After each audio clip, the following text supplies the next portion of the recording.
everybody, welcome back to Playing with Power, the issue-by-issue retrospective on Nintendo Power Magazine. You're joining us for volume 84 from, what is this, May? Yes, May of 1996. The cover game is Ken Griffey Jr.'s Winning Run, which is baseball, in case you didn't know what that was. Baseball, Jose Canseco talking baseball. Homer and Canseco. I am your host, Ben. With me, as always, is my co-host, Mike. Hey, everybody. I know I fucked up that Simpsons song. I'm so sorry. It's fine. I was thinking, put me in, coach. I'm ready to play today. All right, so we're back. I know it's been a little while. We had a bit of a break. I'm recording this from the inside of my parents' garage on a gaming headset, so apologize for the quality not being up to par. We had some technical difficulties last time we tried to record legitimately. My microphone died, and so did Mike's internet. So it was a giant cluster. But we're here. We're here now. Indeed. What's new, Mike? I'm getting Wow, it's exciting. That's good. It's exciting. Has your episode with what's his name from Trauma? Yes. Aired yet? It hasn't aired yet, but it will next. It probably will have by the time this airs. So check out the Graveyard Shift and enjoy the conversation with Lloyd Kaufman, co-creator of Trauma Entertainment. Woo! Yeah, and creator of the Toxic Avenger. Yeah, and Sergeant Kabuki Man NYPD, and Poltergeist.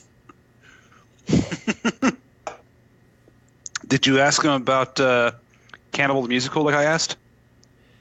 It did come up in the conversation. It did? Yeah, I think he brought it up first, and he kind of took the conversation from there. He's kind of like Robin Williams. You don't really interview him; you just endure him. Oh, you just experience him. He interviews himself. Got it. All right. Well, let's dig into this issue here. We've got an interesting... This looks like a Photoshop to me.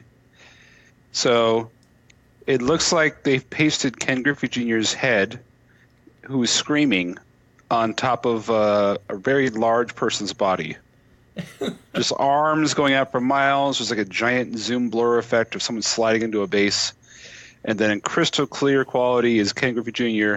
screaming while staring into the camera going, "Ah!" Yeah, it looks like such bad photo imagery. I haven't seen a cartoon featuring an athlete like this since Space Jam, and this looks like the test footage for Space Jam 2, and that's why we don't have it. Space Jam 2 with Ken Griffey Jr. So yeah, it's a really bad Photoshop. You see, Doc, these aliens are back, but this time we challenged them to baseball. And then guess what? Now they took all the MLB players. You know, the sad thing is, for its time, this is probably like a really good Photoshop. And just looking back, it looks really bad. Dude, his arms are like fucking orangutan-esque. Yeah, you don't even see the hands. They just go on for miles. He's like Slender Man. Oh my god, it's like he's a human slingshot being pulled back. I think that's it. Watching the force of his body coming from right field here, snapping into home plate. Either that or he hit the ball so hard he's generated a spontaneous black hole. All right, let's move on here. So we have a new advertisement finally. We're done with the nail clippings for now. It looks like a let's see here. Either a ransom note or a redacted document from the FBI. Oh, it's a ransom because it says right here, if you want blanks new fireball attack, push blank and blank while simultaneously pressing blank. Okay.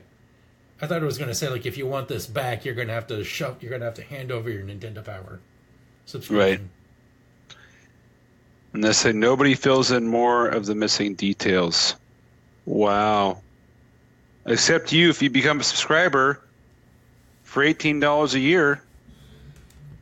Except for Canada, it pays $25. Friggin' free trade my ass. Yeah, I'm not keen on this advertisement, but at least it's not gross. All right, let's move on to the table of contents here. We have another shot, this time not unphotoshopped, of Ken Griffey Jr. getting ready to swing a bat here. While not looking totally like Chris Rock.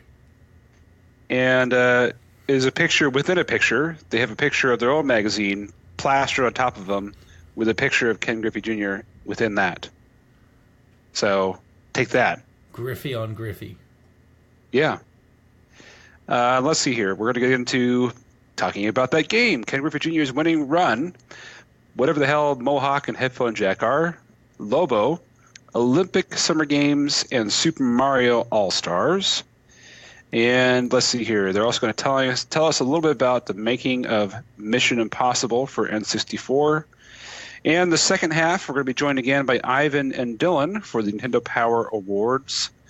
And there's a sort of a story here for Metroid called Blood of the Chozo, which I'm sure Mike will make me read through. We have some codes for College Slam for Game Boy. And they have a section in here called Cyber Jocks, which is really about the Nintendo Power staff on their online website.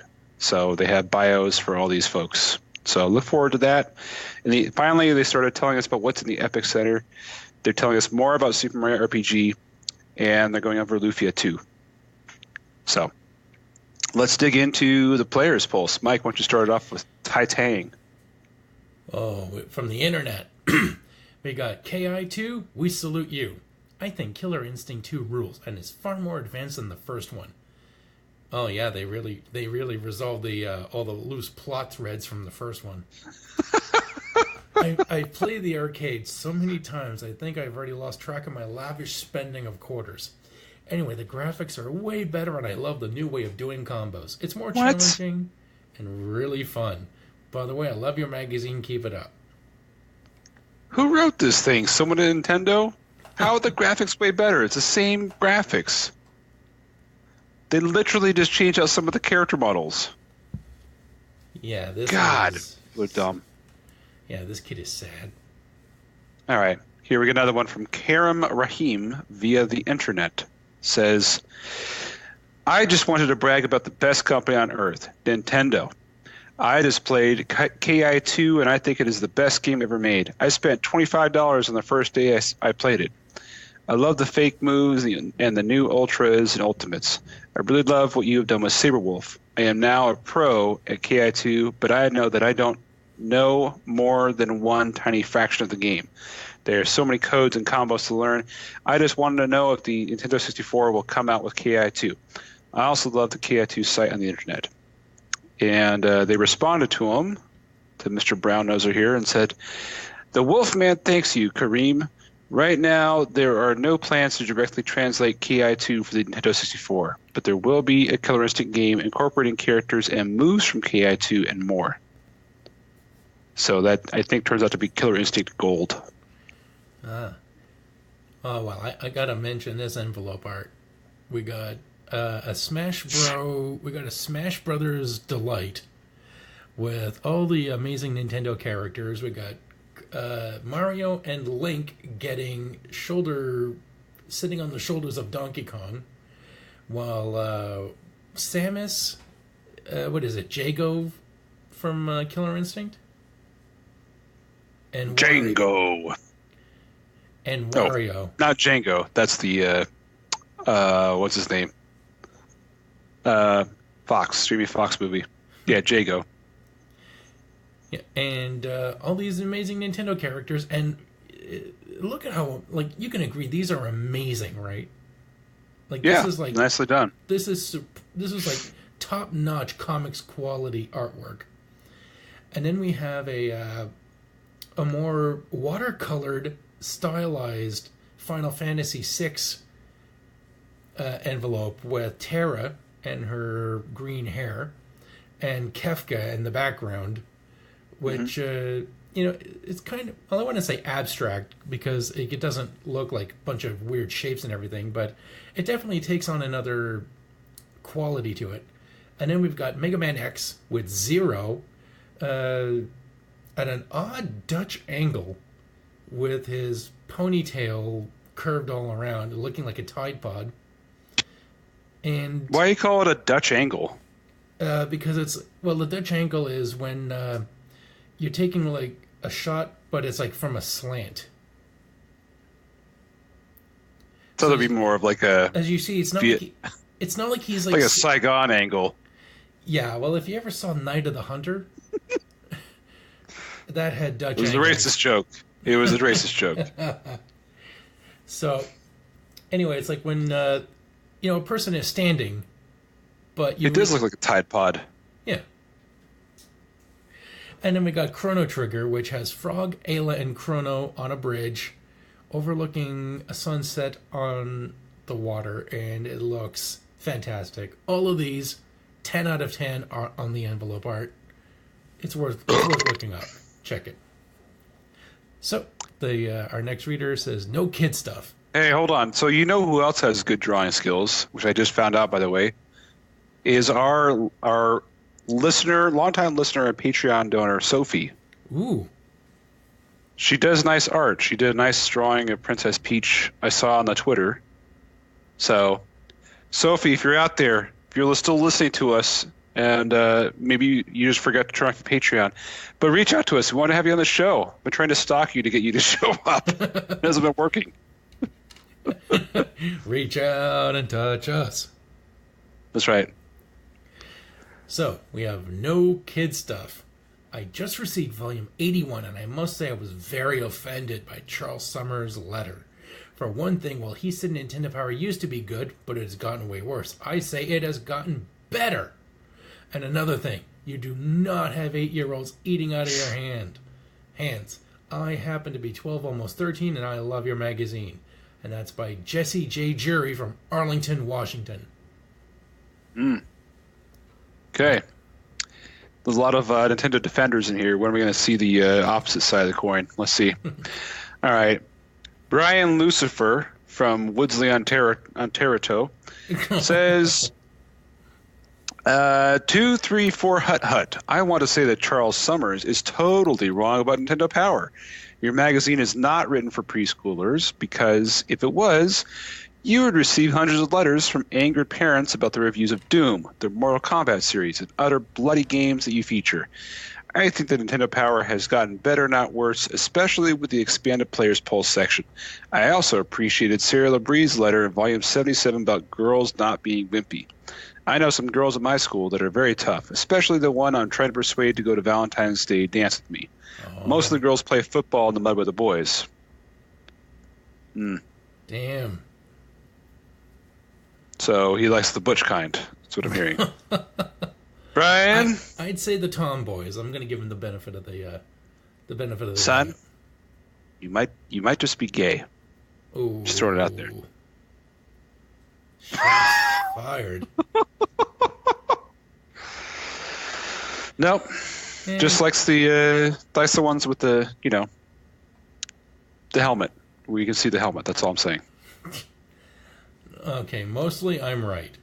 Greetings, Earth people. 'Tis I again, Sarah LeBrie, the one who wrote about girls in games. I somehow, in my haste, exchanged the word mostly for always when writing about the number of times girls are portrayed as helpless, pink-clad prissies. I mean that it happens a lot, but not all the time. So Greg Lullis, Players Pulse Volume 81, was right about my never having played the Super NES Final Fantasy games. Just because one word I wrote was wrong doesn't mean I'm dead wrong about everything. Boy, just to think that Nintendo Power was like the Facebook comment section before the internet. Yeah, no, right? This really doesn't make sense. So while I take back that one word, everything else still stands. That's Sarah LeBrie from Eagan, Minnesota.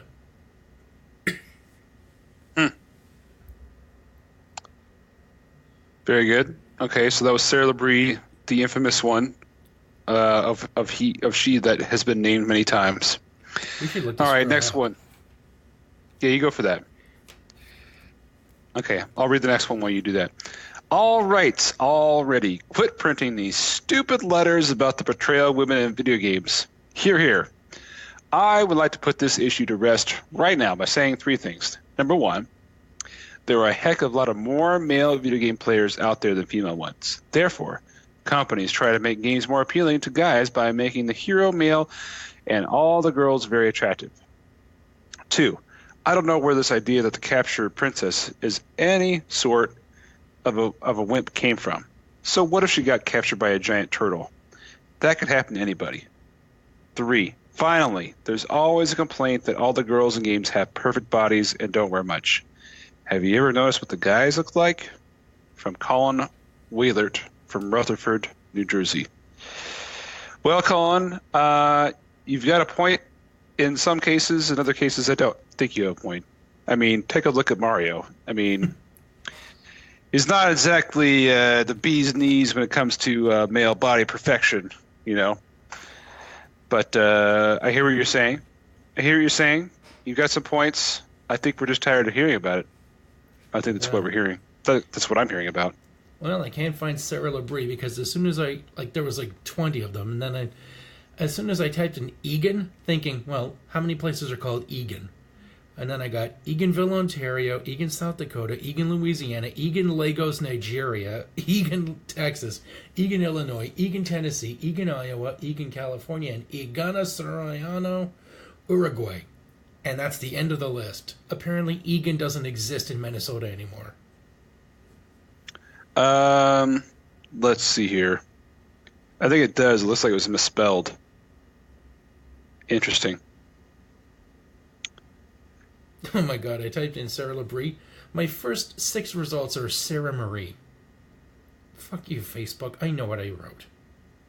Oh, there's a Sarah Labrie that's a psychic medium on Facebook.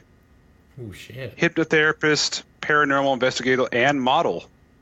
I got Sarah Labrie works at... Oh my fuck. Works at Best American Psychics. And she's just got a shirt with no bra on. What? What? Okay, I'm going to share this with you if I can. Wait. Oh, no, I can't get the damn thing. No, it's a stupid thing where it says you can share, but only 2... Ah, there we go. Okay, come on. Come on, hurry the fuck up. Yeah, all right. I'm sending this to you. Hopefully this doesn't fuck up Skype too much. Oh, SarahLabrie.com. She has a website. Let's take a look at this thing. Oh, someone else bought it. It says, awaken your life, success, abundance, magic. Magic, by the way, is spelled with Magick. Mother Goddess Travel Blog. Read the blog. Goddess Retreats. Submerge in the world and travel. Whoop. You can join the tribe. This is their Facebook group. You can... and the page froze. Did you see what I sent you? This is the girl. This is the Sarah Labrie from Orlando, Florida, that works at Best American Psychics. Is that the same one? I don't know how it made that, but anyway, here she is. Hello. I know. And then there's a Sarah Marie in Ottawa. Ooh, but we have really taken a turn. They have ASM. Oh my God, she's got ASMR. Yeah, if you go to awaken-your-life.com, you'll find her website. This has to be the same person. Goddess empowerment, massage, intuition corner, reprogram your mind, ASMR. Oh, testimonials. This website apparently doesn't work on mobile. The one I'm showing. Oh, you can buy treasures.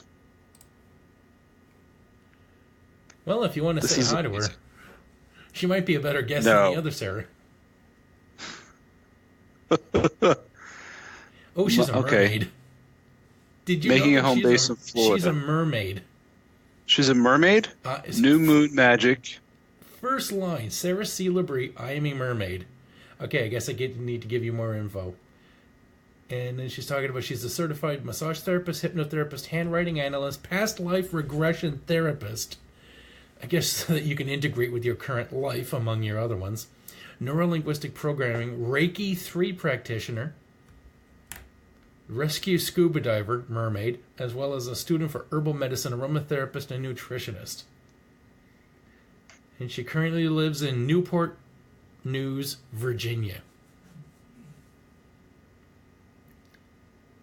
This has to be the same chick. She just created this website like 2 months ago, by the way. This one's a stunner. Have you seen these pictures? Yeah. She's gorgeous. Yeah. She's a nutball. She's got a monkey on her shoulder. She's got another one where she's doing archery. Archery, eh? I don't see that one. This one says, I am a single mama who is traveling the world with my child and living the life of my dreams. Want to know how I do it? Want to know how I manifested $10,000 in just 4 weeks while on vacation? Want to know how I stopped listening to the lie of society and what a single mother can or can't do? Want to know how I stopped being silenced and started sharing my story and in turn healing thousands of women around the world? A powerful 13-month e-course for the goddess you are born to be, to awaken and conquer your life. Start seeing life-changing results within the first month. Awakening the goddess. Here's the topics. Awakening the goddess, creating financial abundance, stepping outside of fear, unleashing the goddess voice, align your moon cycle, awaken your magic force, cutting the cord of pain attachment, aligning your chakras, turning into source and turning on your light, food and intuition, awakening your gifts, igniting the fire, and welcome home, goddess. Don't forget UFO hunting, because that's on her list. So just check out what I sent you. And you just get to see this like model-esque gal doing archery, tattoos, scuba diving. Oh, yeah. Yeah, that's her. Scuba diving with her chest exposed, so I call it booba diving. Booba diving. Yeah, oh my God, this chick is interesting. She's too cool for us. She would never, ever return our calls. No. Well, here's the thing. We even got her to record the podcast. You know she'd go and listen to it after the fact and be like, oh, I can't be on that. These are a bunch of misogynist aliens. Okay, so back on track. We've been diverted for about a good 10 minutes now. That was well worth it for that list of the courses she was trying to hawk. Yeah. My God. This lady is busy. Yeah. So Tony Lin via the internet. More Asians on the internet. Who would have guessed? The heroic suggestion. A game I would definitely buy would be based on a great epic, namely The Adventures of Ulysses. It could feature a variety of gaming genres. The Battle of Troy and Ulysses' battle with the suitors would provide the action element. You can incorporate his escapes from the Lotus Eaters and the Cyclops as puzzles. His wild ride through the Mediterranean Sea could be remade as a simulation game. And finally, the overall game would be an RPG in which is one of my personal favorites. Remember, you got it from me. There should be a game called The Adventures of Ulysses S. Grant.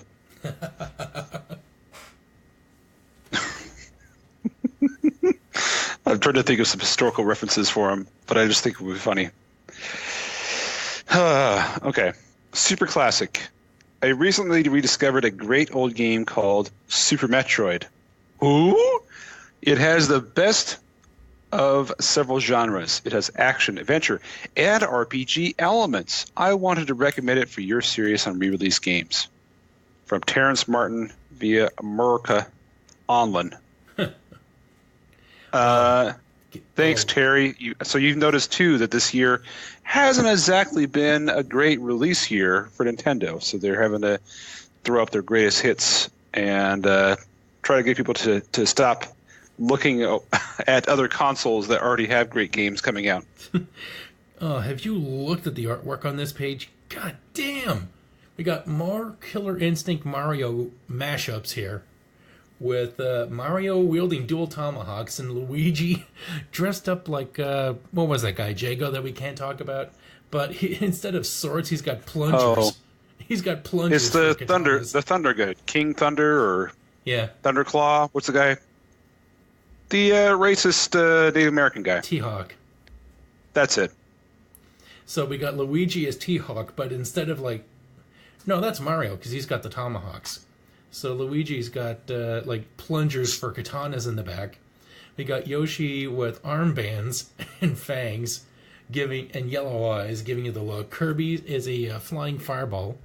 We've got Toad as an icicle, and King Koopa as Fulgore. I think he's like, well, the name must be cut off from the envelope. And then we've got an excellent close-up of Mario as Earthworm Jim is shooting a fire burst through his ear, roasting Mickey Mouse. Oh my gosh, I didn't even notice that. This is fucked. But it's so beautifully fucked. Because the shading on Mario is immense, like he's standing in front of a fire. I mean, for an envelope that you're just sending this in, and it's just amazing. And then we got Chrono Trigger with all the cast of characters. Not. Yeah, really honestly thought I'm still looking at Mario. That art is amazing because it looks like claymation. Yes. His face looks like claymation, and I can't get over it because it's not. Because it's not like they printed a photo on here of some claymation they did. It's an illustration. It's really amazing. Then we got Sorry, go ahead. We got Chrono Trigger where nobody's dressed like the characters they are.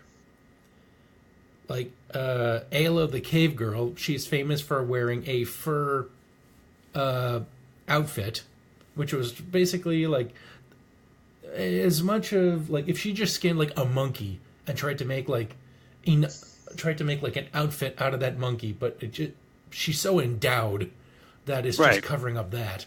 But no, this Conan the Destroyer called. They want their fur onesie back, you know? Yeah, but this time she's just got like a blanket.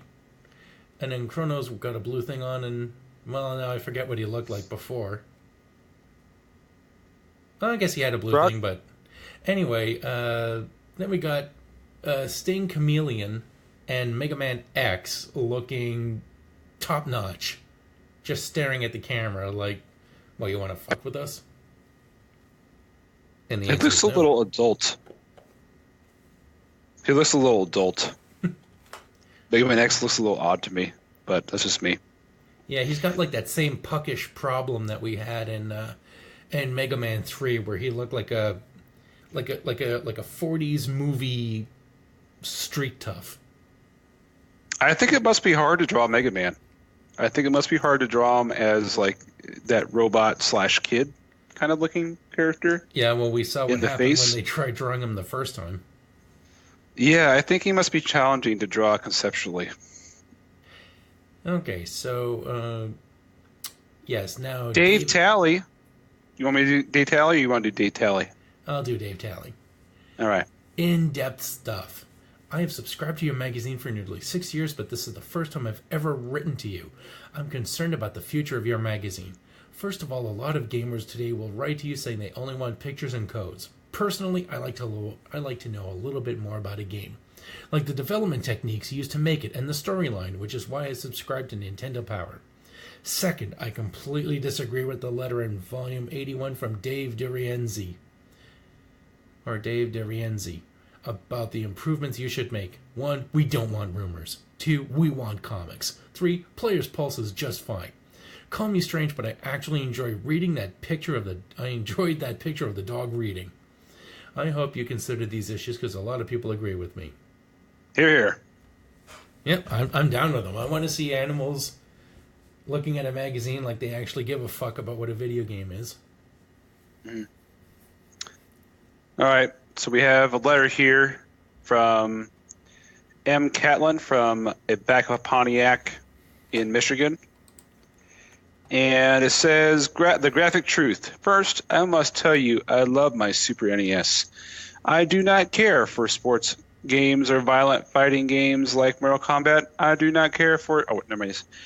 However, I'm a female in my 40s, so go figure. I don't feel video games are harmful to children if age appropriate and if kids have a, quote, balanced menu, unquote, that includes non-video activities. I find it difficult to read through some of the graphics. Whoa, snap. You hear that? Your table of contents are illegible. Except in this case where they're completely blank. I know. It's like they forgot the background. They finally just gave up. He's like, you know what? No background for you. No background. Too much complaining. You want to bitch? Bitch about this. Right. I love your magazine, but it looks cluttered at times. Oh, snap. Not a problem. You do have super clever ads to tempt people to subscribe, though. Ew. Even ones I've received in the mail, I've saved a while to show to people. RPGs are my main interest. I love the new Epic section which I feel was meant for me. I just wish when you print photos of the game screens, they were larger. I'm an adult and should know better. But even I buy games at times and I'm disappointed because what is in my mind are your graphics and drawings instead of the actual game graphics. Keep up the good work. And another thing. While you're in there, get off my lawn. Hey, this is like a middle-aged gamer woman. I mean, that's like a black astronaut. All right. You going to give us a top 5 on the Super NES Top 20? Oh, I thought we were going to finish the... yeah. Oh, we should. I hate that they split this thing where we have to, like, either bounce back or... All right, well, let's just finish the letters then. Maybe we should write a letter to these assholes. Hey, in your issues from 1996, you know what really grinds my gears? For the magazine you're not printing anymore? Well, we can bitch to the podcast. Oh, yes. They're like, I think it's time for a DMCA takedown. Beep. Yeah, you know what? There's only room for one Nintendo Power podcast, and we got Nintendo's lawyers backing us up. Who do you got? Oh, that's right. Right. Nobody. So nothing's happened, by the way, from all that. There's another podcast called the freaking Nintendo Powercast, and they didn't even change the logo. But do they have to? No. I just did that out of fear. I was like, oh shit. They're coming down. They're going to come down. Isn't it made by Disney? Nintendo? Or not? No, there's an official Nintendo Power podcast now, but there's also another show that's made by fans called the Nintendo Powercast. Did we do this first, or have we accidentally ripped someone off? Even though it's called the Nintendo Powercast, it's not about Nintendo Power. It's just like fans talking about Nintendo every other week. Fuck those guys. No, we were first in the podcast about Nintendo Power magazine shows. Yeah, we were the first magazine reading podcast. Yes, and the other show that is Nintendo Power related shall not be named, because I don't want you to go find it. Because God knows it's probably better than ours.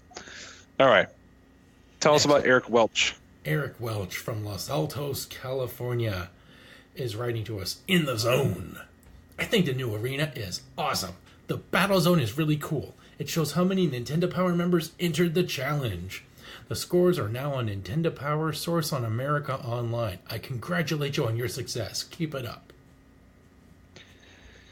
Richard K. Wood, via America Online, says, oh, where have my power charts gone? Overall, I like the changes in Nintendo Power. The expanded player's pulse and the new arena really got my attention. But there are a few minor flaws. First, cutting the power charts from 2 pages to 1. That was one of my favorite sections. Second, I had a really hard time locating the classified information section because you changed the manila border that has been its trademark for the previous 79 volumes. Very big no-no.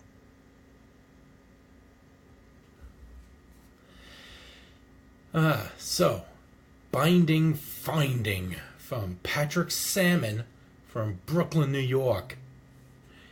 Hey, I've been an avid Nintendo Power subscriber for many years, and never have I seen such a perfectly constructed magazine like the January bonus issue. I think the new binding is a significant improvement over the old square one, and I hope you decide to keep it throughout the years. Now, whenever I open the magazine, it stays open. Although I find your magazine and your website very informative, I find them to be too centered around a younger audience. I think you should expand them from the pre-teen age to young adults and over. A larger vocabulary would definitely be the answer here. More in-depth talks about software and hardware would suit me just fine. I don't know if I was New York or Boston. I was kind of like fucking all over the place. But I don't know, but the guy is totally wrong with the binding. The square binding lasts longer. The non-square binding is cheap, it's a staple, and the cover falls off immediately. He's wrong. He's an idiot. Far be it from an illiterate New Yorker to not know how a book works. Oh, snap, son. All right, let's hear about the winner of the Nintendo Players Poll Contest. He got, Daniel Stradivarius. He got the grand prize winner from Volume 76. The prize for that was to fly to Seattle, catch a Sonic/Spurs classic game, dining in the Space Needles, but the highlight, of course, was his plays to Nintendo of America. He picked up a stack of virtual games, played pre-release copies of Bound High and Dragon Hopper, which sound like games that never got released. He visited the legendary Treehouse, where master game player Henry Sturchy gave Daniel an exclusive preview of the Nintendo 64. Daniel then got a wish fulfilled when he squared off against Henry in Killer Instinct 2. So that's a pretty decent prize there, and they have some photos of him playing the unfortunate Virtual Boy, and then getting schooled in the arcade game, and looking like he's achieving spinal damage by having his head pulled down by this thing. All right, let's do the power charts. Yes. All right, Super Nintendo. All right, I guess I'll do it. Number 5, Final Fantasy 3. Number 4, Super Mario World 2, Yoshi's Island. Number 3, Legend of Zelda: Link to the Past. Number 2, Chrono Trigger. Number 1, Donkey Kong Country 2, Diddy's Kong Quest. The top 5 RPGs, my element. Earthbound, Super NES. Breath of Fire, Super NES. Super Mario RPG, Super NES. Final Fantasy 3, Final Fantasy, as they spelled it, for the Super NES. And Chrono Trigger for Super NES. Gee, I wonder if there's a pattern between all these amazing consoles, all these amazing games, and the console they were on. Shocking. It's almost like they want people to believe that the Super Nintendo is still great. Make Super Nintendo great again. Meanwhile, on the most wanted list, number 1 is, of course, Nintendo 64. Okay, Game Boy top 10. Number 5 is Dr. Mario. Number 4, Tetris. Number 3, Metroid 2. Number 2, Donkey Kong Land. And number 1, Link's Awakening. I can't believe the Virtual Boy was on the same list as the Nintendo 64 for wanted. And the X-Band modem is above Dragon Quest. Yeah, that's sad.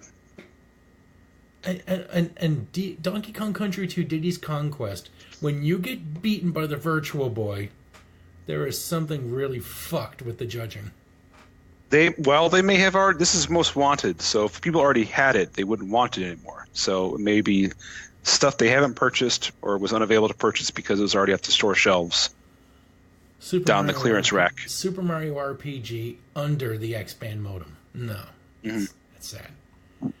And then for the Virtual Boy top 5, 3D Tetris, Galactic Pinball, Mario Clash, Mario Tennis, and Wario Land. Right on. Okay, let's dig into our first game here, Ken Griffey Jr.'s winning run. So it's a baseball game, folks, and as you know, we lost our sports correspondent, John, several episodes ago. So we don't know what we're talking about when it comes to the actual sport. So I did watch a video about how this game is played, though, and I can kind of answer that. Unless you had anything you wanted to add for the initial coverage here. I'm just looking at these pics, and they got some pretty neat names like Mac Almighty, Crush Faraza, and Crazy Calhoun.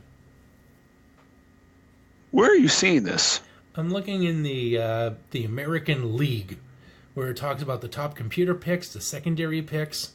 Oh, okay, got it. One is like Trix McGee, which really sounds like a hooker from like the saloon date from the old like Wild West. So clearly they got the teams rights to use the teams. They have Mariners, they have Orioles. Though, okay. There's a guy here California. There's a guy here for the Chicago White Sox, Big Magoo. And ironically, his name is the only one that isn't in uppercase letters. But yeah, clearly they did not go to the Players Association and get the rights for them, except for Ken Griffey Jr. So everything else is made up name. You mean there wasn't a pitcher for the Mariners called Bolt Lightning? We have we got to go through these. This is ridiculous. Paul Comet. Duke Still, Sandy Matthews, King Crockett, Julio Ramos, Big Magoo, yeah. King Crockett, Cobra Canes, oh my God. Big Magoo, Speedy Baylock. Big Magoo, if you wanted cartoon porn from the 60s featuring obscure characters, then, like Move Over Flintstones, we got Big Magoo over here. You don't need glasses to see this. All right, we skip over the American League. Speedy Baylock for the fastest runner. Yeah. Jesus. Oh my God. All right, skip over the American League because we got heavy hitter is Crush Faraza on the Texas Rangers. Heavy hitter is Bud Bushman. Blazer and Brown. fastest runner Blazer Brown. That is racist. Let's see here. Henry Hoodwink, best pitcher. Tim Duckworth for best pitcher. Ooh. Frank Slater. For the Minnesota Twins, we got Mac Almighty, Nate Nitro for the pitcher. Oh, Jesus. Husky Harwood for the heavy hitter, and then for the fastest runner, Jet Salisbury. This guy's just looking at like an item in his room and what he's eating. Husky Harwood. That sounds like a fat male porn star. Husky Hardwood. Yeah, they call him Husky Hardwood. We may have a gut, but by God, he's always hard. Ladies, come in here, bounce in his belly for a little bit. You know what I mean? Jimmy Stealth is the fastest runner for the Cleveland Indians. Oh my God! What the name for the heavy hitter? Frank Liberty. Oh my God, that is just like some cartoon. Oh, there's even more. Patriot pinup thing. There's even more. For the American League, you keep going a couple more pages for the. Let's see here. Arms Brody. From the Milwaukee Brewers. What's your name? Arms. Arms. You check out Curly Berkman. For Oakland Athletics, the heavy hitter is Bull Gigante, and the best pitcher is Tricky Alfonso. Burn Blackmore. Oh my God, that's a Klansman right there. Fastest runner is Scorch McFadden. Or the Boston Red Sox. Their heavy hitter, Brooker Brooks. Who makes up this shit? It gets worse. It gets worse. Best pitcher, Sparky Butane. And then the secondary picks for heavy hitter, Meat Larview. Oh, Meat Larvar. They call me Meat. They call him Meat. Best pitcher, Slip Sliding. Slip Sliding. Why isn't he the runner? Because he'd be sliding all over the field. And then they break the streak of great names with Tony Brooks. Yes. Oh my God, for the Tigers. I'm just glad this wasn't the Indians. The heavy hitter, Chief Caboose. Chief Caboose. Best pitcher, we have Smoky Salmon, and fastest runner is Turbo Taines. Oh my god, I can't wait to play Turbo Taint. There's more. It keeps going. It keeps going. Heavy hitter for the New York Yankees is Jose Crushito. Best pitcher is Hot Coals. Best pitcher is Tom Foolery. Oh, we got a guy who's he's apparently his own set of twins. For the Toronto Blue Jays, we have Jarvis Jenkins, and the best pitcher Shifty Gomez, and for the secondary pick for heavy hitter Jarvis Jenkins. Jarvis Jenkins pulling double duty. Whenever he's tired and can't play, he replaces himself. And the fastest runner is Motor Martino. Let's see here. Best pitcher for Colorado Rockies is Wally Slinger.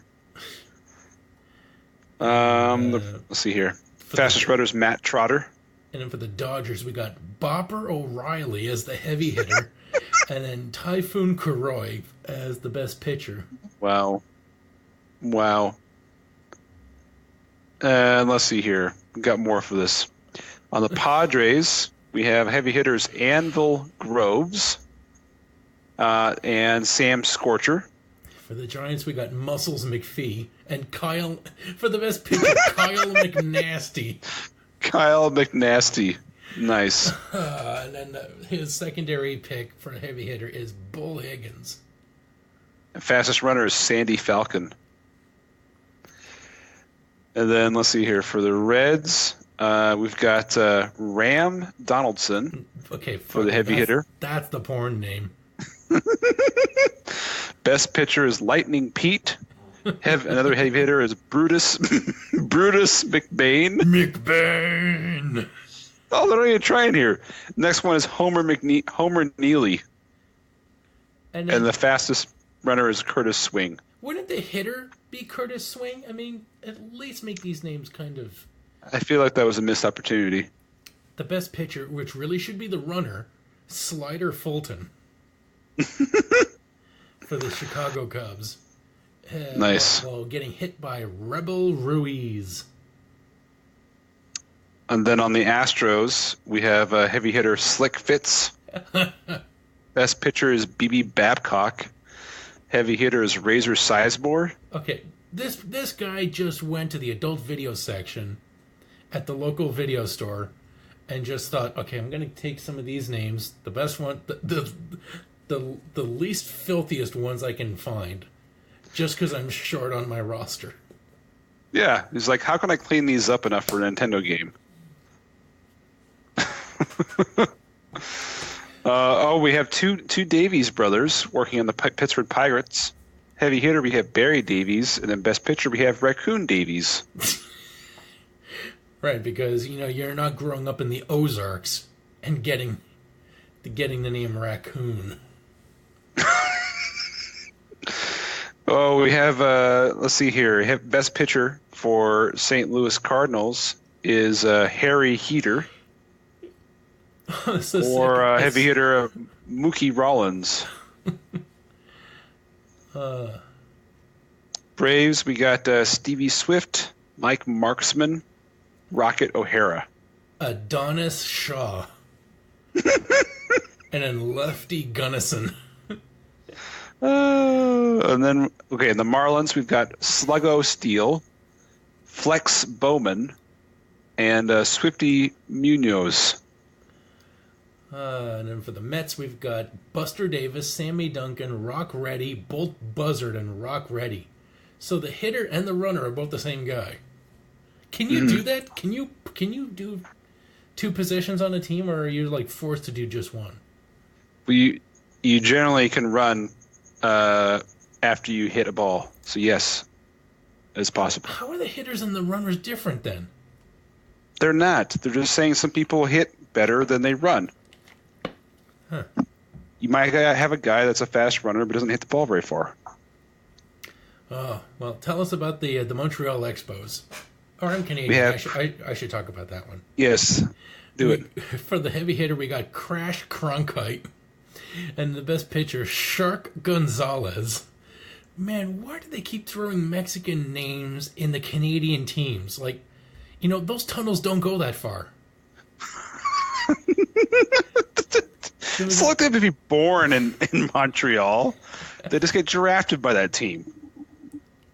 And then we got Maddie Laughlin and Jamie Vargas filling it out.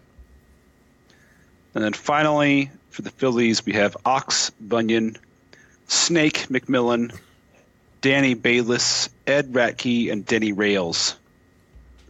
Wow, what a roster. And Denny Rails is definitely like one of the Sharks or the Jets.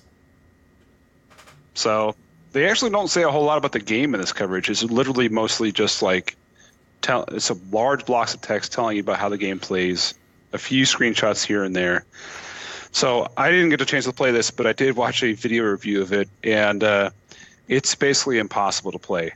If you're batting, you have to swing the bat prior to the pitcher throwing the ball, because the pitches are so fast that you have to literally do it in the future because the balls are so fast. You have to swing your bat ahead of because the balls go so fast they go into the future, or you have to swing in advance. You have to be a Jedi.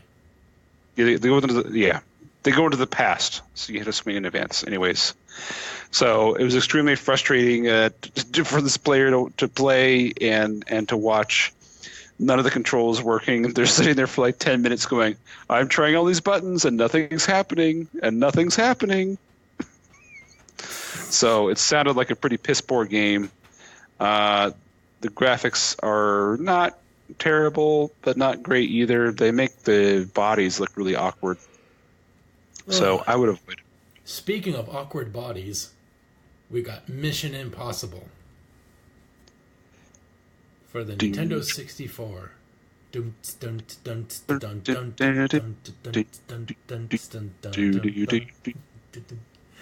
So, Ocean's. This is just a preview. This isn't the full review yet, so we're just going to go through what the coverage here. Yeah, so we got the American flag and what is it? The Puerto Rican flag? Where are we looking here? Second page, bottom. I think it's Cuba. Wow, these two flags sitting side by side. What could be going on? Nefarious things. They have a few screenshots from the game. They say work in progress. No character models yet, though. Then they're showing pictures of the guys that are actually involved in the making of it. And they're telling us about the type of missions that you can play in it. They have some illustrations here of the characters, which range from tall army guy to extremely short, wide, chested warlord, Cuban warlord. Yes, basically a barrel in a uniform.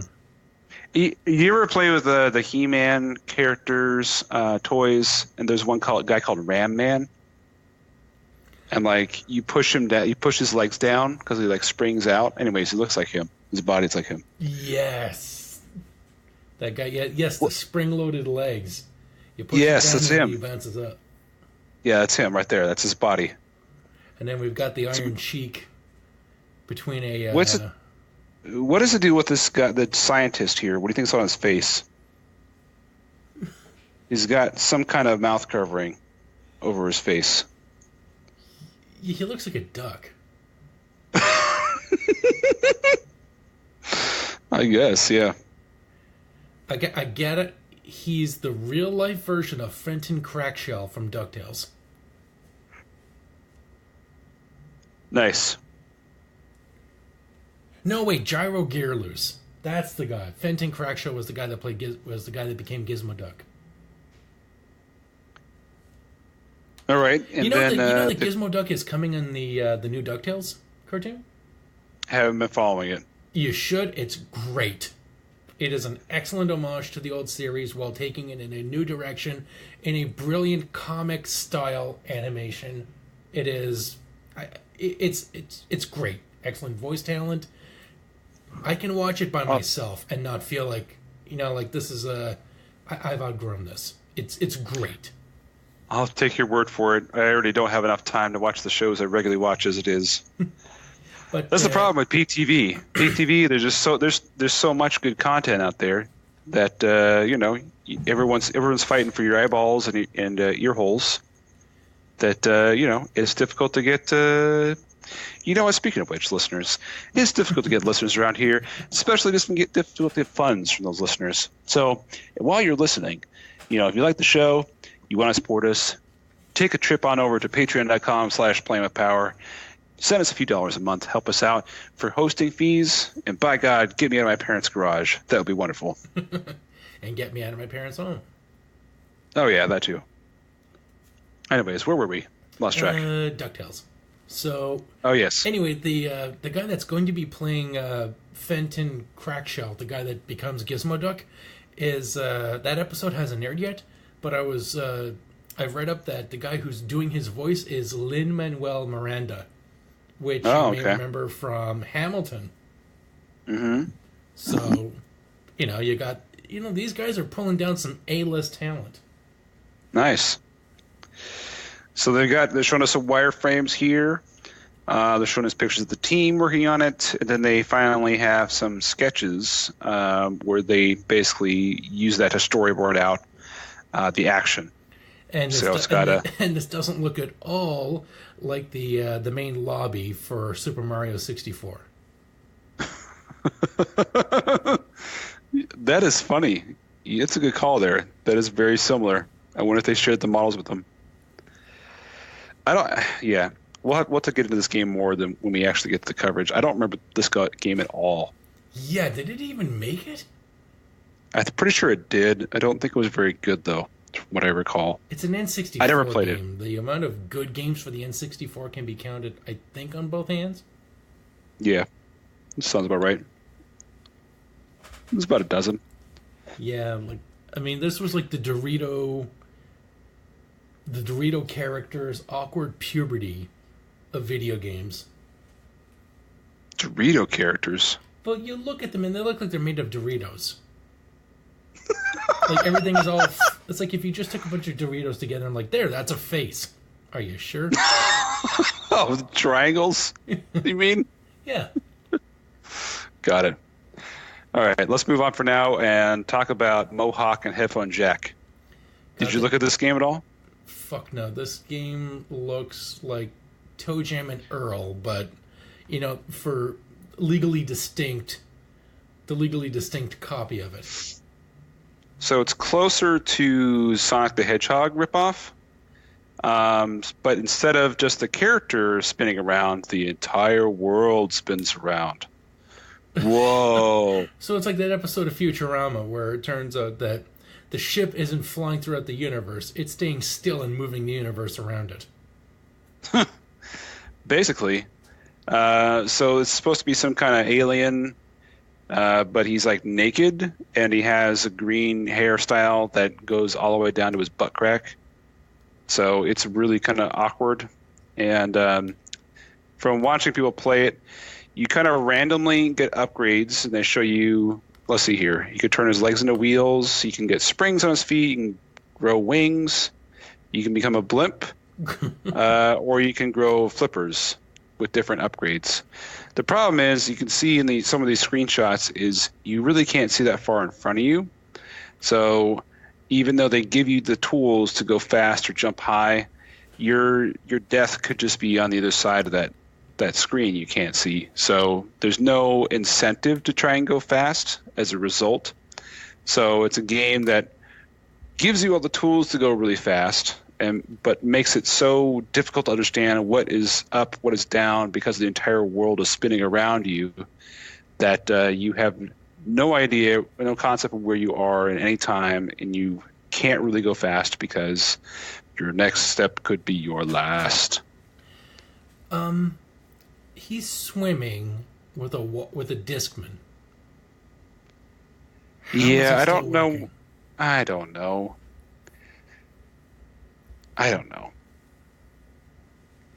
And how did he's get away with him being naked? He doesn't have a penis. Ken doll. He's like a Ken doll down there. Yeah. So they even say in here in the beginning, Mohawk is faster than a hurried hedgehog. See? Squeezes through more pipes than a plunging plumber. Changes into more shapes than an egg-splitting dinosaur. Not only that, but he sports shades and collects rock CDs. He's bad. The good news is that Mohawk is in great shape and he's ready to go wherever his search for CDs takes him. A disgusting naked guy with hair that runs down from his head to his ass crack. This is Ron Jeremy, the video game. It's like if Blanca had a baby. But like a really roided up baby. Yeah, like Blanca fucked a Battletoad. Yep. By the way, have you seen Ready Player One? No. It's worth seeing because the Battletoads are in it, along with Robocop, Freddy Krueger, Jason, the Iron Giant. Well, I'll be sure to watch that someday when my kids are growing out of the house. I'll put that right on the list. And so many of these screenshots look like they're tilted. And it's not just like you said, the background moves, but even like the stats, even like the HUD seems to be tilted along with these things too. Oh yeah. Like, did they just tilt the screenshot, or are they really going to make us like play this game and watch these numbers spin around where we have to crank our skull? I don't. Where are you seeing the numbers spun around? Okay, page 29, where he's fighting that big jack-o'-lantern thing. Jack-o'-lantern thing. I think that's just cropped a little bit. You can kind of see in the bottom right-hand corner. Yeah, but you see it, right? That weird pumpkin robot thing that's shooting fire? Oh, wait a minute. No, I don't. Page 29. The purple thing? Right. Which 29? The scan or the page. Actual? Yeah, like the actual page of the magazine. Oh, no, that one just looks like it's rotated. Because you can tell by the aspect ratio. That one it's like Pac-Man with a mech suit on. Okay. Why are they doing that to us? I don't know. The game does it. The game rotates you. I don't know. So anyways, just give you the rest of the game's coverage here. It's a really odd platformer, and I don't recommend it based on what I've seen. It looks annoying to try and play, and the graphics honestly are not very good for a Super Nintendo game. It looks like Battletoads graphics from the Nintendo. Although you look at the last. How much orange? I mean, they literally stole the palette too. How much orange do they need to put in this thing? You look at the last. Do you see that? The last screenshot with the boss of an octopus. This is where the graphics look good, but it's all wasted on this one octopus. Which page are you looking at now? The last page that it's being covered on, 33. Oh, did you see this freaky guy at page 32? Or sorry, that 31? weird tiki mask guy. Yeah, that guy's freaky. He looks like the Zuni fetish doll from Trilogy of Terror. Yeah. You never saw? It's a made-for-TV movie from the 70s with Karen Black in it. Currently being reviewed on the Graveyard Shaft. Must have missed that one. Oh yeah, now I'm looking at this octopus. Oh, that dude is frightening. And the second screenshot looks like he's stoned. He looks like he's smoking something. But and then what's his name? He's doing a wicked rip off that urchin. Yeah. Well, that's Mohawk. He can turn himself into a ball, just like a certain other hedgehog. Wow.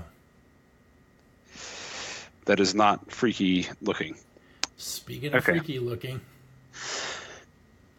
Speaking of freaky looking, we have a game we've already talked about at decent length. It is a full coverage for a game that was canceled and never released. It's for Lobo. Who's Lobo, you ask? Well, he's a minor character from the DC universe.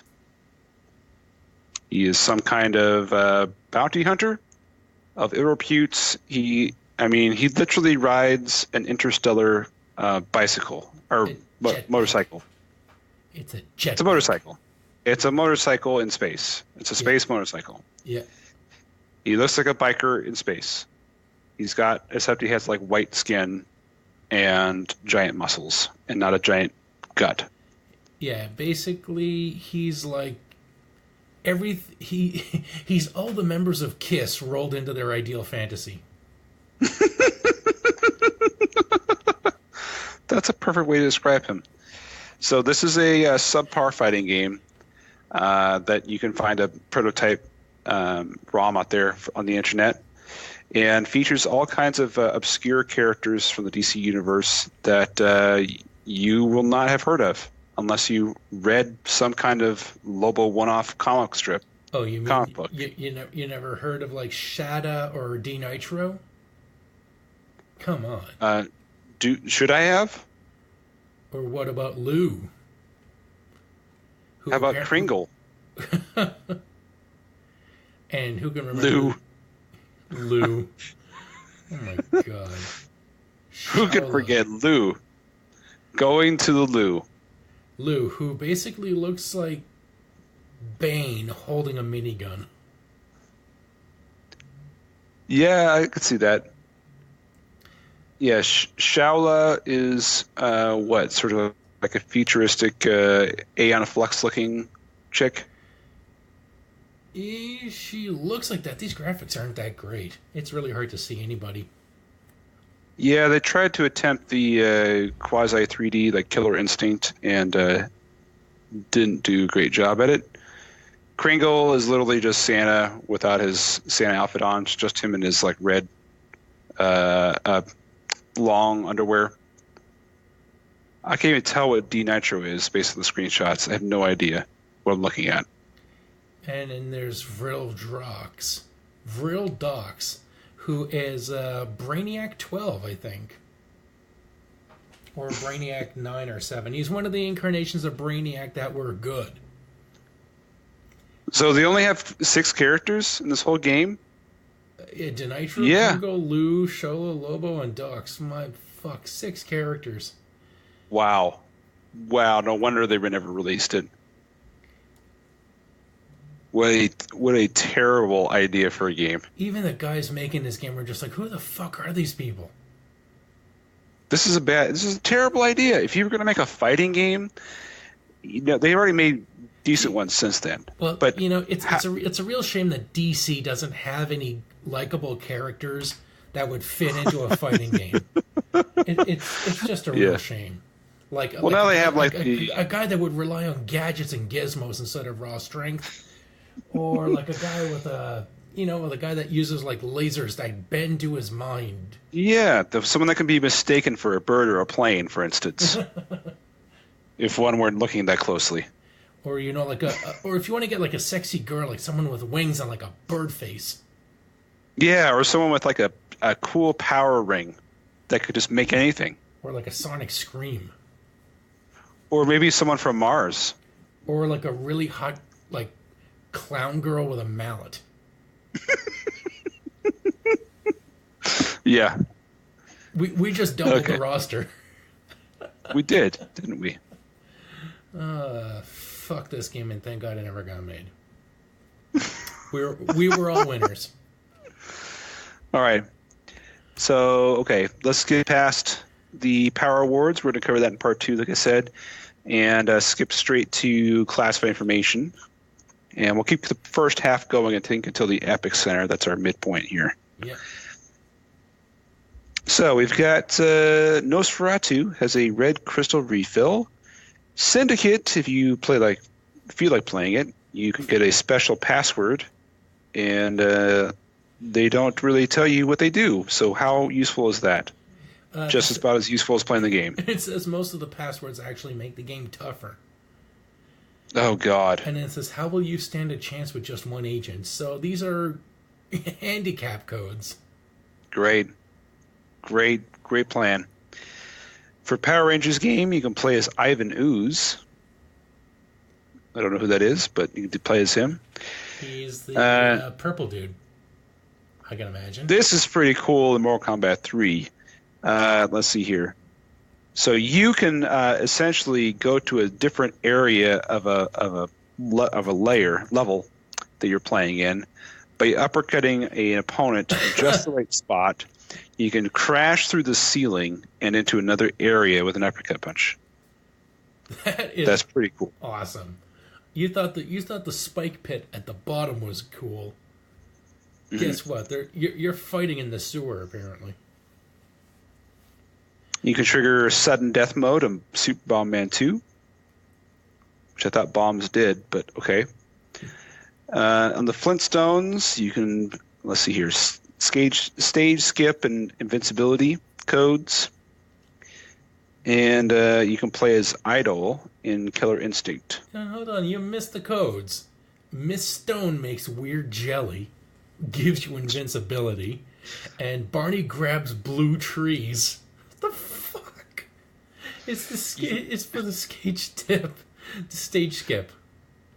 How weird. You must have to select like different words or something to put them together. I can't imagine you're typing the whole thing out. That's funny. So Idol, was he the main boss at the end of this? Is it the deal? I never made it that far. This guy looks like... What the hell is he? This looks so fucking bad. It does. The graphic style has not aged well, I gotta say. Because like the hand-drawn sprites, they have a nice like nostalgic quality. I think they have lasted, still used today. It looks like it looks like art that somebody made out of sand. This sort of rasterized 3D graphics does not hold up well today, in my opinion. Yeah, I mean, there were good-looking games for the Game Boy, mostly made by Nintendo, who understood the limits of their device and played well within it, rather than these guys that are just like, everyone likes the graphics of Donkey Kong and Killer Instinct. Let's throw it in there. And they're just like, the Game Boy, you need to make a new Game Boy for that. Right. Like, maybe change the graphics a little bit so it's not the same jumbled mess of four colors here. Yeah, just make them like some super deformed kid like characters, and make it focus in on being like 2D. Just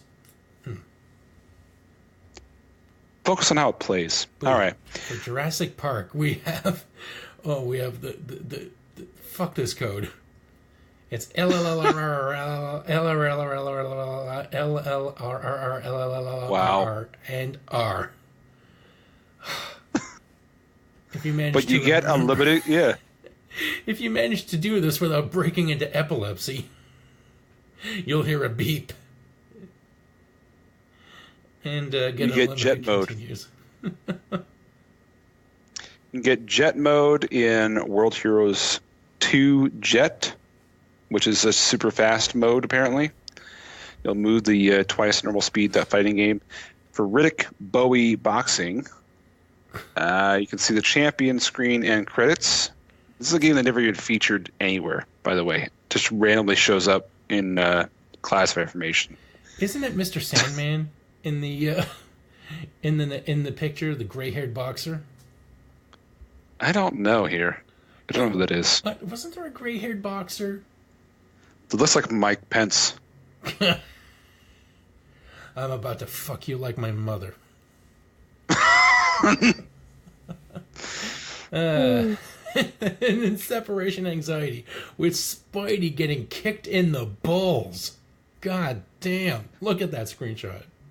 This game is like impossible to get through as it is, and they've added a tough game mode for it. That's wonderful. It looks like he's getting rolled by Ed, and Eddie. Yeah, he is. They're just flipping his corpse in the air. But like specifically the screenshot they picked, you're right, is Ed, and Eddie just kicking him right in the nutsack. They're giving him the Rochambeau. Yeah. Tetris Blast, you can battle the bosses. NBA Jam for Game Boy. There are a whole bunch of cheats that they provided here, which we're not going to bother going through since that is clearly the inferior version of the game. So, on to the next feature, which is a, let's see here, interstellar online adventure in the world of Metroid, which is part of Nintendo Power Source, which is their online website. It's a story, or interactive story, called Blood of the Chozo. Mike, tell us about this. This is an interesting little social experiment where it seems like everybody took turns writing a paragraph, and you just have to go along with what the last person wrote, but go in your own direction, and then the next person follows it, which, for the mid-90s was a great way to engage an audience, I'd have to say. Mm-hmm.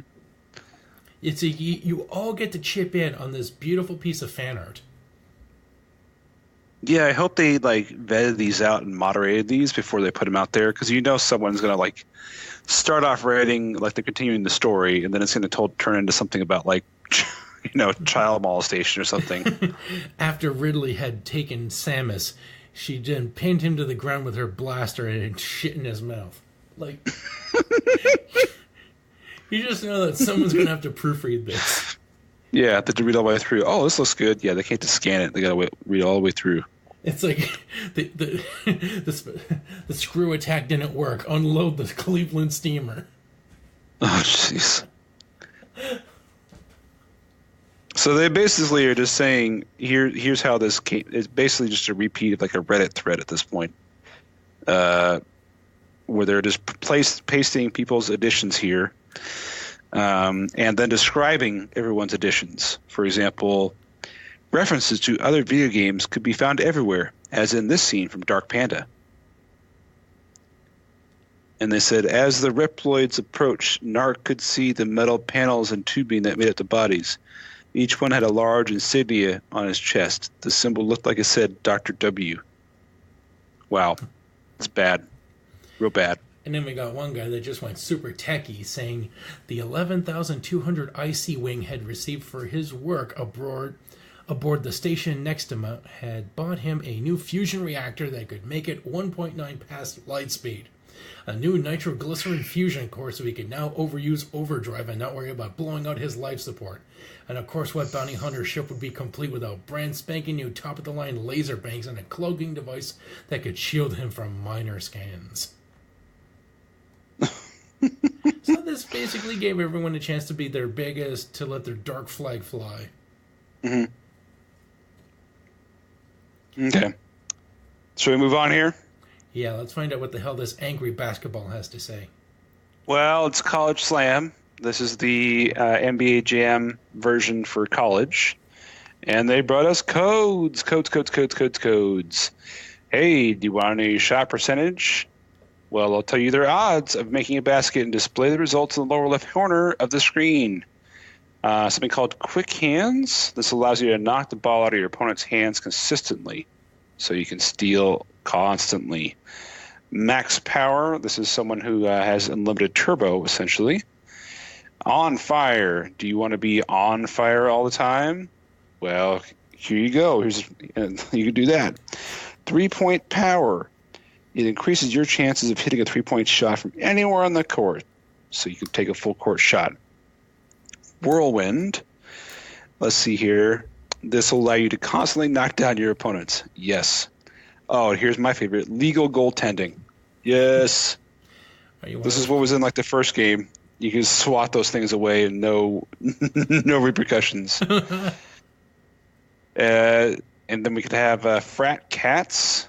And it says to add 9 awesome fraternity teams to the lineup, press this code. You'll hear your tone. These will be available in head-to-head. So that's interesting. They're not college teams necessarily, but they are different frat teams. Kappa Sigma, Lambda Chi Alpha, Phi Kappa Alpha. 3 of the ones they list here. They have a whole bunch more. You don't get Lambda, Lambda, Lambda? Unfortunately not.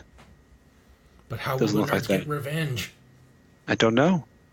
Ramming speed! And then for the Game Boy version, which you should not play, you only get 2 codes. So screw you. Because you don't have the X and Y buttons. All right. It looks like we're at the end of the first half here. Second section is all about Super Mario RPG and the Epic Center. And, of course, we will be bringing you the conclusion to the Nestor Awards from 1995 and announce who was the best at predicting the winners. So that'll be myself, Mike, of course, guests Ivan and Dylan, which you will hear in the second half of the show. If anyone wants to listen to more of me, you can find out more about my personal podcast, which is Repeat One. It is a short-form music podcast about songs you can play on loop and the stories behind them. If you want to find out more about it, just go to the Facebook page, facebook.com/repeat1podcast, and you can check it out there. And, of course, for us, if you can, like I talked about earlier, if you'd like to support the show, go to patreon.com/playingwithpower, and you can get some cool stuff there. By that, I mean, I have no idea, but if you have any ideas, we'll give you cool stuff.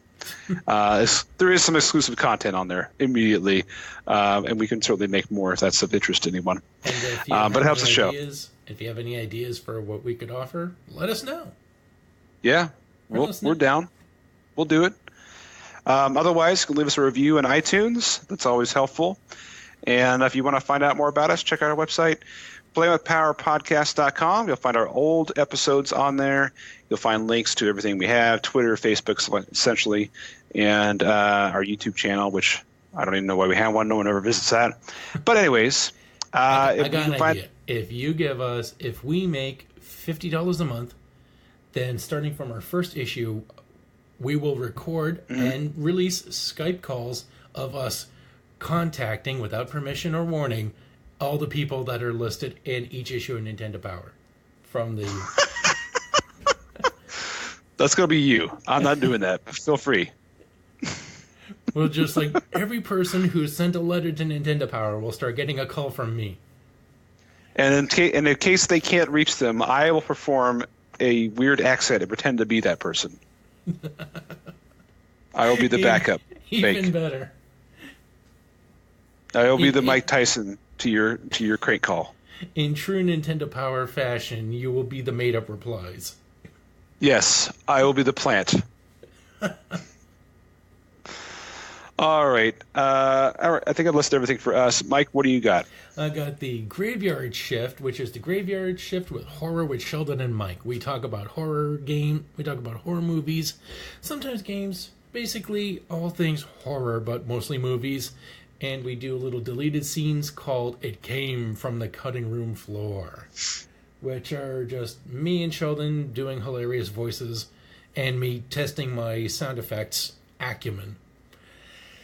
And then also there's Geek Fallout Productions. That's the Facebook and iTunes feed you look for to hear me and Rich do my first podcast ever, Technobabble. We were on hiatus for about a year or two, but now we're back. We're making new episodes, and you'll be hearing them soon if I can get Rich to, record.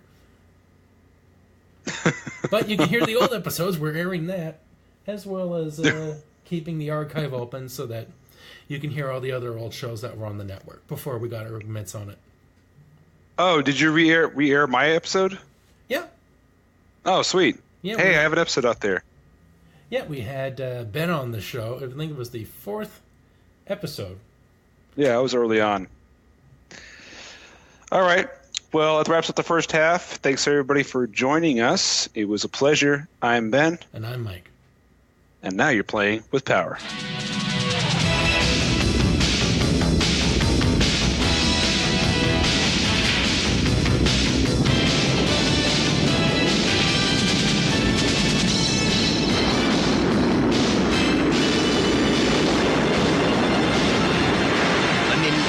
Entertainment system.